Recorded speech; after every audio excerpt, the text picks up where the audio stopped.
بیوی حضرت آسیہ رضی اللہ تعالیٰ عنہا سے کہنے لگا، آج یہ واقعہ پیش آیا ہے کہ میں نے ایک عورت کو عبرتناک سزا دے دی ہے۔ اس کی بیوی نے کہا، تیرا ستیہ ناس ہو، تو نے ایک معصوم بچی کی جان بھی لی اور ایک بے گناہ عورت کا قتل ناحق بھی کیا۔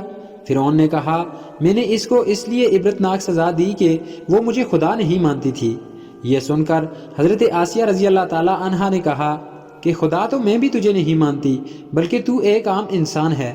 جب فرعون نے یہ سنا تو حیران رہ گیا، کیونکہ اسے حضرت آسیہ رضی اللہ تعالیٰ عنہا سے بڑی محبت تھی۔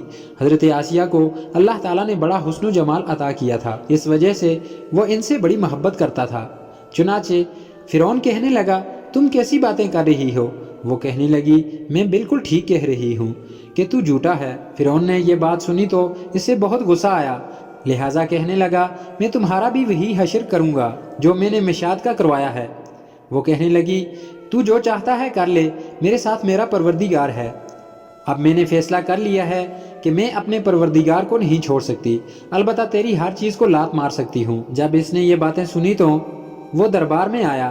اب پھر اس نے لوگوں کو بلوا لیا اور کہنے لگا، دیکھو یہ کتنی بڑی سازش ہو گئی ہے، موسیٰ نے میری بیوی کو بھی بہکا لیا ہے۔ آج میں اس عورت کو یا تو مار ڈالوں گا یا پھر یہ اپنی بات سے اڑ جائے گی۔ چنانچہ اس نے اپنی بیوی حضرت آسیہ کو گرفتار کروا کر دربار میں بلوا لیا۔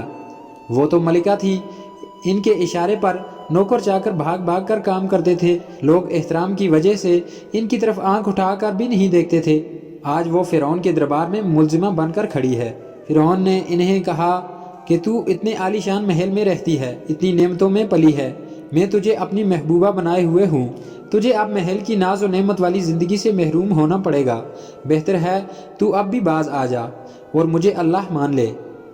وہ کہنے لگی، اب میں نے ایمان قبول کر لیا ہے اور میرا اللہ سچا ہے، لہٰذا میں اپنی بات سے پیچھے نہیں ہٹ سکتی۔ چنانچہ فرعون نے فیصلہ کر لیا کہ میں اسے بھی سزا دوں گا۔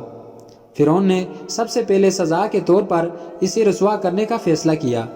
چنانچہ اس نے کہا کہ سب سے پہلے اس عورت کے جسم سے لباس اتار دیا جائے۔ اب بتائیے، کسی مرد کو کہا جائے کہ تجھے لوگوں کے درمیان بے لباس کر دیں گے، مرد کو کتنی شرم آتی ہے، وہ چاہتا ہے کہ زمین پھٹ جائے اور میں اندر چلا جاؤں۔ وہ تو بالآخر عورت تھی، اور عورت کے اندر تو اللہ تعالیٰ نے شرم و حیا زیادہ رکھی ہوتی ہے۔ فرعون نے اس کے جسم سے لباس اتروا دیا۔ آپ سوچئے کہ وہ اب کتنی عجیب صورتحال کا شکار ہے، ایک طرف ایمان ہے اور دوسری طرف امتحان، لیکن وہ ڈٹی رہی۔ فرعون نے کہا، اچھا اگر اب بھی نہیں مانتی تو میں تجھے اور طرح کا عذاب دوں گا۔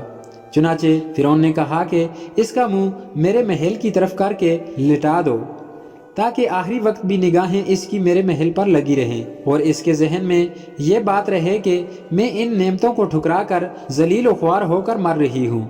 لہٰذا اسے فرعون کے حکم کے مطابق لٹا دیا گیا۔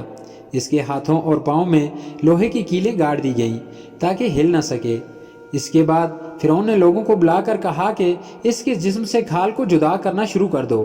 اب بتائیے کہ وہ زندہ عورت ہے اور اس کے جسم سے کھال اتاری جا رہی ہے، نازک بدن ہے مگر اس کو برداشت کر رہی ہے، اسے اللہ کے نام پر تکلیف دی جا رہی ہے۔ اس طرح اس کے جسم سے کھال اتار دی گئی۔ اللہ تعالیٰ کی شان دیکھیے کہ وہ ابھی بھی زندہ تھی مگر جسم زخموں سے چور چور ہو چکا تھا۔ فرعون کا دل اب تک ٹھنڈا نہیں ہوا تھا، چنانچہ وہ کہنے لگا، مرچیں لاؤ اور اس کے پورے جسم پر چھڑک دو۔ حضرت آسیہ رضی اللہ تعالیٰ عنہ کے جسم پر مرچیں ڈال دی گئیں تو وہ مچھلی کی طرح تڑپنے لگ گئی۔ اس تڑپنے کی حالت میں انہوں نے رب العزت کے حضور ایک دعا مانگی کہ اے اللہ، فرعون کا محل سامنے ہے، وہ کہتا ہے کہ ہم نے تمہیں اس محل سے نکال دیا ہے، آج کے بعد تم اس محل میں نہیں جا سکو گی، اس لیے اے پروردگار مجھے اس محل کے بدلے میں جنت میں آپ کے پاس ایک گھر چاہیے اور مجھے فرعون اور اس کے عمل سے نجات عطا فرما دیجیے۔ اللہ تعالیٰ نے اسی حال میں ان کو شہادت کے مرتبے پر فائز فرما دیا۔ سبحان اللہ۔